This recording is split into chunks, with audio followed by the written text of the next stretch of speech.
You're with Newsmakers. On the panel, Chris Hutching, Alec, Neill and Ross Gumbley. Well, the urban development strategy has been hailed as our greater city's blueprint for the future. And one of its key objectives, of course, is to combat the threat of urban sprawl. ECAN has just adopted the UDS, although court appeals from aggrieved developers are likely. Chris, are you an adherent to this grand vision, namely the UDS? Well, it's a bit strange. We've just been talking about cows and cubicles, haven't we? Now, the people that are pushing this thing want to see humans in cubicles, that is apartments. They want to intensify the city. They want to see infill. I think the ratio is very roughly 50-50 greenfield development, that is new stuff, as opposed to infill brownfield development. Now, I think there are major problems in this report, and if I was a regional councillor, I would be asking myself, what are the lawyers going to do about this? What will an Environment Court judge think about this? Because there are major contradictions all the way through it. For example, they've given the tick on some areas of Market Garden. They've given the tick on some areas where there is major flooding problems. They went through Preston's, the one that we've talked about before, and they ticked all the boxes, the whole lot. They rejected the arguments from the planners at ECAN about all the things that they were worried about, transport, flooding, surge, etc.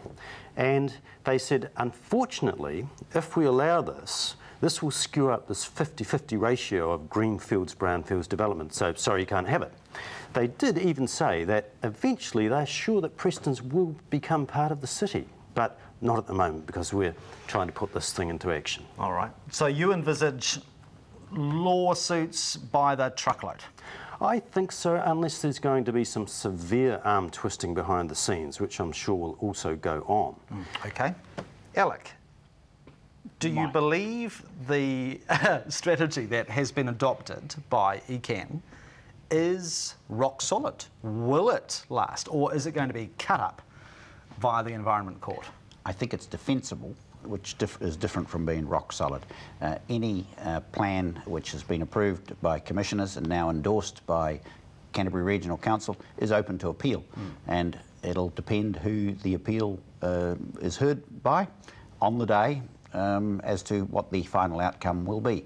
But I'm satisfied that the commissioners have done an excellent job. The commissioners, unlike my colleague, have actually heard all of the submissions, have analysed those submissions and have made a judgment on those submissions, unlike my colleague who didn't hear the submissions. So to that end, I think that they are probably slightly better informed, although I'm very impressed at the way in which he has read it and analysed it and is probably prepared to even write about it. But this is an integration of transport, of housing.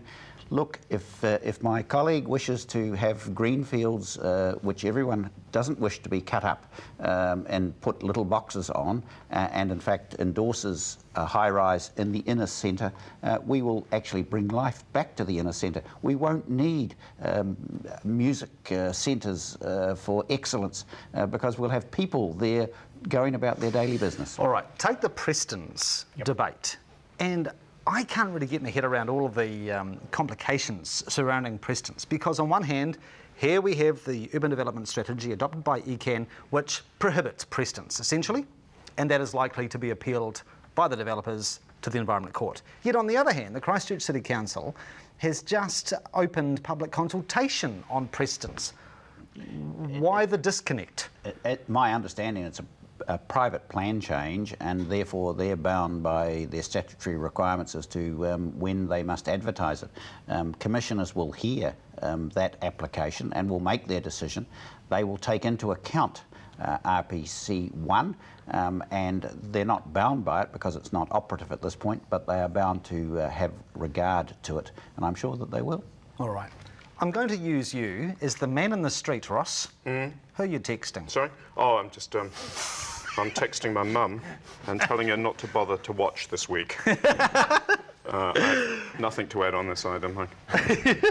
Yeah, no, man in the street, yeah. I'm with you now. I think you can be judge and jury on Preston's for the region. Oh, God.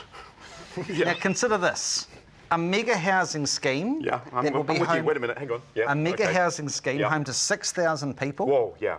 2,000 houses. Wow, that's a lot. In Marshland. Yes. Is in the city's interests? Well, look, you know, as somebody who runs a theatre, I want to get the largest audience I can, and why we're making it harder for people to live in this town. I mean, that seems to be the very simplistic logic that I would jump to as the man in the street. Right. You see, I've just watched Region 9, the movie. Is that related to District 9? District 9, was it? Region 9, District 9. Careful, I'm on solid ground here. And it may be that there is a spaceship just above us and we need to house Really? 1 million personnel from District 9. Mike, there is a slightly more serious issue here, and it's one of housing affordability. Yes. Now, a lot of people refuse to make a link between the supply of land and the price of homes. But there is a lot of research that says there is definitely a link, aside from the fact that you may have other complications like ease of credit. Now, when you restrict that supply of land, you do increase the cost of it. And I've got children who I hope will be able to buy a home like I've got, but not at the moment. The prices have just gone unbelievable.